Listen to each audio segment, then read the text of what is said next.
This week at a campaign fundraiser in California. In fact, it was at the governor's home, Gavin Newsom's home. Vice presidential candidate Tim Walz called for the elimination of the Electoral College. This is a fabric of the United States Constitution and one of the key solutions in the process of unifying the states in the whole country. Well, Walz has a history of making both curious as well as false remarks, we'll put it that way. And the Harris campaign quickly came out to try to paper over the governor's unconstitutional gaffe. But the comment reveals, indeed, the left's approach to a dangerous path for our country. Joining me now to discuss this is Michael Maibach. He's a distinguished fellow at Save Our State.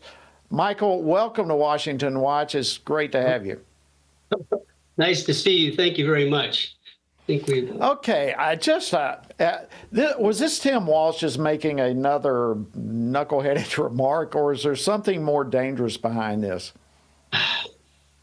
So sometimes the truth just spills out, doesn't it?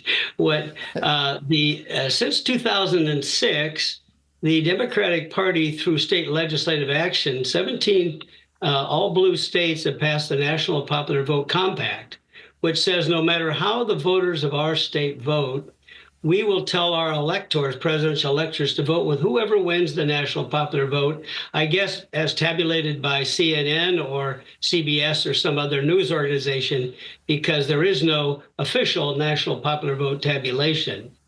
Each state simply reports to its voters the vote tallies. So explain to our viewers and listeners what we could expect nationally if Governor Walz and the left were somehow able to eliminate the Electoral College. That would have devastating consequences, wouldn't it? Yes. So 9 of our states have 50% of our people. Los Angeles County has more people than 41 of our states, and New York City has more people than 39 of our states. And yet, New York City, with 9 million people, doesn't farm Central Park. They walk their dogs there. They rely on Iowa and Kansas and Idaho and other states that have lots of acreage to feed the cities. It takes 5 acres to feed one person for a year. And so we look at the meals we eat every day and realize this comes from farm states. We look at factories, whether it's Caterpillar tractor in my hometown of Peoria, Illinois, or it's Ford or GM. Where did they get the iron ore? Well, from mines in Wyoming and Minnesota and other places, not from downtown Peoria or downtown Chicago or Detroit. So this nation of states has many attributes, oil and gas reserves, which are not in the cities, but in the countryside. And so voices have to be heard from all parts of the country and not just from the big cities. Yeah, and I love the way you said it, and we've heard it before, but it's good to repeat again. We are a nation of states, and that's what makes us the United States of America. Right. And when it comes to voting, the voice of all those states come together to comprise who are going to be our national leaders, in particular the president and so forth. And when we have the call for the elimination of the Electoral College, as you described, we have just 2 cities that have a greater population than 40 of our individual states. So what would happen if we did away with the Electoral College? Tell me if I'm wrong. Our entire, the heartland, let's just put it that way, the heartland, the majority of our states would become subservient to a couple of highly populated cities that would have enough popular vote to dictate really what happens for the entire nation. Is that an accurate description?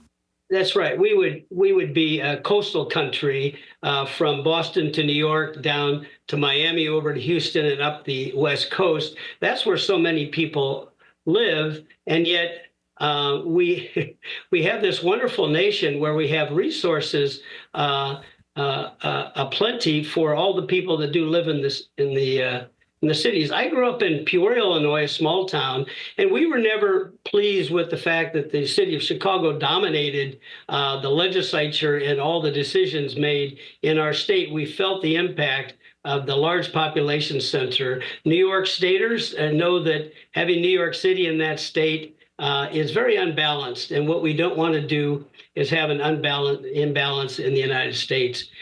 We have 50 popular elections. The Electoral College really requires that the presidential candidates visit most all of the states. When George W. Bush won against Al Gore, he went to West Virginia, which had only 4 electors, but that's the number of electors he won. It was considered a Democrat state, but it voted for the Republican that year. If he had not visited West Virginia, he probably wouldn't have won the state. So large and small states need to be visited by candidates in our system, not just the big cities from New York to Chicago to Houston to Los Angeles. Great point. And the reality, if the Electoral College was eliminated, these other places would never see a presidential candidate. So this was obviously a brilliant move from the framers of our Constitution. What would you say, Michael, to the person who says that the time has come, it's past, we need to modernize the system, we're in the 21st century, it's time for the Electoral College to go? What do you say to that person?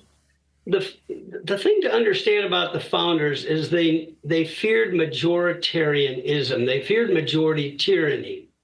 And therefore, we have the checks and balances in many ways. We have a House, a Senate, and a presidency to pass a law.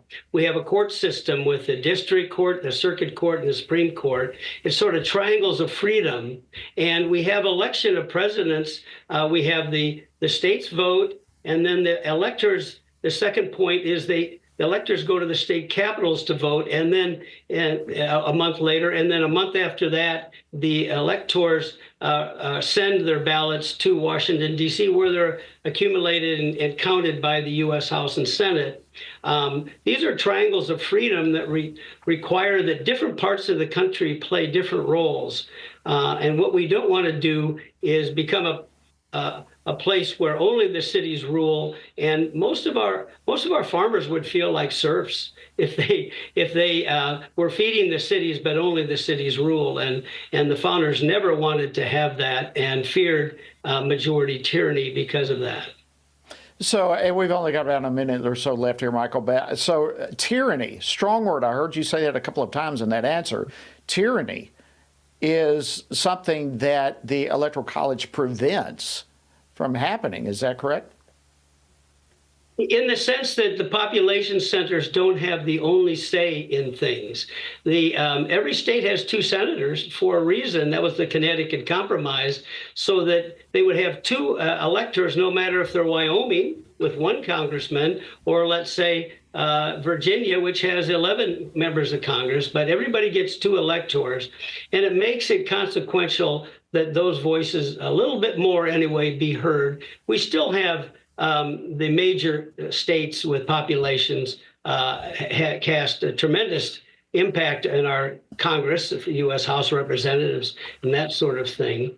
But it is important for small states to be heard. Now, remember, we start our presidential in Iowa with farmers, and then small towns in New Hampshire. Those are our first 2 filters for presidential selection.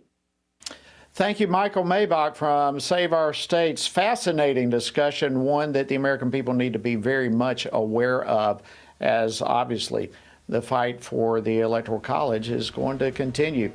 Thank you for joining us today. Thank you.